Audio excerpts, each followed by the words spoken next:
Yeah, I heard the theme, and as soon as I saw it, and I was like, oh, it's too easy. When you were reading out the credits before, I had my cabaret, which was That Awkward Moment, which essentially is awkward slash embarrassing moments that I did or I have been involved with, and how to overcome them to not much success.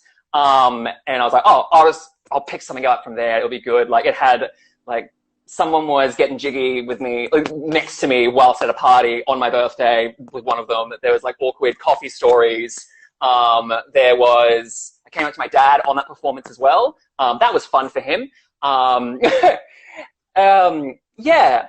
And I was like going through the script and looking through it, and I just didn't, you know how you get that sinking feeling of that embarrassing, like there's knots in your stomach. I was going through the scripts and I just couldn't really, it didn't have that feeling anymore. And that really was like, okay, that's a bit odd. So, and I guess it's good for me because I was like growing a little bit older and getting more mature and, you know, learning to accept my faults and not everything's not everything's in my control. Except for this one particular moment. And that was actually around the show, not considering the show itself. It was in about 2017. I booked myself. I was very sort of booked thin at the moment. I had so many different shows. I was doing, at the time, the 24-hour musical project, which sounds, for people who don't know, it sounds exactly what it is. You do a musical in 24 hours. I was helping a friend do a musical that they wrote. I was also doing Love Train, which was the Motown and disco variety concert as well. And I was also doing my own cabaret. This is also the first time I did the cabaret by myself. Usually I was doing it in festivals when other people want to do it. So it was part of something different. It was always like something else, and my name was tagged on. But this is the first time that I did it by myself, producing it by myself. It was part of a double bill, but it was 2 people. So it was 2 people to the name, to the bill. So you can imagine that's very stressful.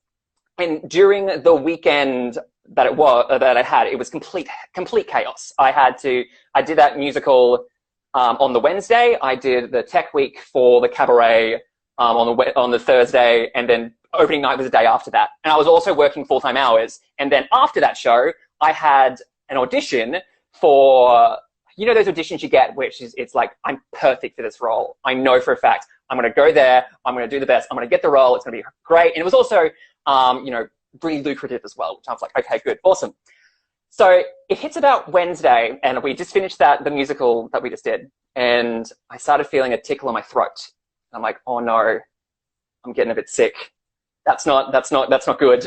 I had work the next day as well, and it was like I was covering somebody who was covering somebody, so I had to go.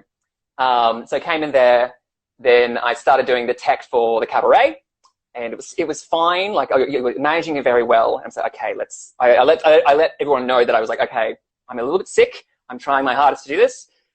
Let's just get through it. Comes to opening night. And it was getting a little bit worse, but I was like, no, if I can just get through the first line of the cabaret show, I'll be golden. And then the next show, we'll come to that when we get there. And all my friends were there, my uni teachers were there, my parents were there, and my parents live in the country, so about 2 hours away, so it's a big deal for them to come through. And it was really lovely. The first line of my show actually is, it's Hip to Be Square. So I start there, music starts playing, I come on with all my energy, start singing, and it's like, it's golden. I was like, okay, good, it's here, I'm bulletproof. Let's keep on doing it. And the show was about an hour. Finished the show, no hiccups. I felt like I was completely bulletproof. And then I got off, and we had interval. Obviously, came up, people, you know, talking and congratulating me, lovely. The second person came up as well, who I was doing it with. I got to sit down, and my body just kind of stopped and like caught up with me, and I started getting like progressively sicker and sicker. So I was like, okay, I think I just need to go home, go to sleep. Like, I'll be fine in the morning. The next morning comes up, I wake up, I start coughing, and it's just phlegm everywhere, like a dinner plate full of phlegm. I started speaking, and I couldn't speak at all. So that's really like, I was like, okay, what do I do? I talked to like the other performer as well, and also my director, And my producer for this too, I was like, okay, this is what's happening. Meanwhile, I'm freaking out, being like, I don't know how I'm going to do the show. There's like, okay, we'll give it like 2 hours and see if you're seeing, like, if you're okay. 2 hours come. I start doing the warm-ups as well. I'm a high singer, and like that's where my voice sits.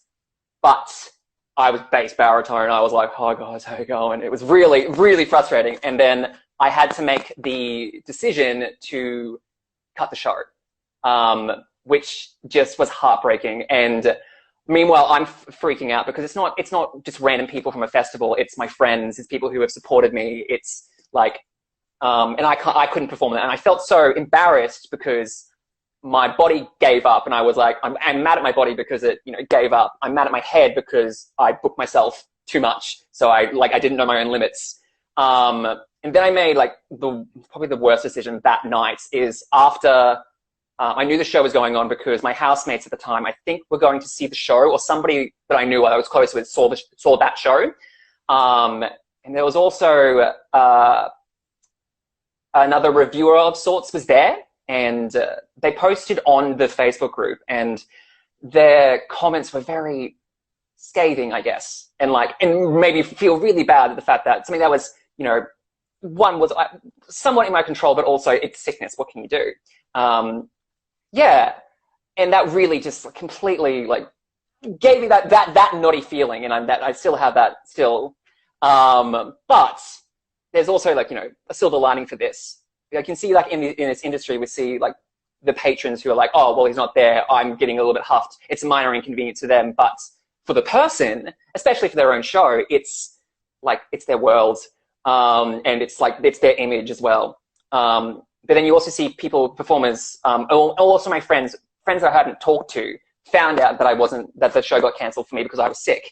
And then just they're asking me how am I going, if they could do anything for me, and people who I wouldn't even expect, which is really lovely. Yeah, and I also had to cancel that really good audition because that was the day afterwards, and it was really it's just really bitter. And it took me a long time to get back onto my feet. I actually went home, I think, for a week or something, just to compose myself. But it always, I think in the moment we're all like, okay, this is the worst thing in the world, or we're so scared about what's happening, we won't look towards the future. Whereas I'm still friends. I did the show again, which was lovely. I put it to bed because I thought it was done.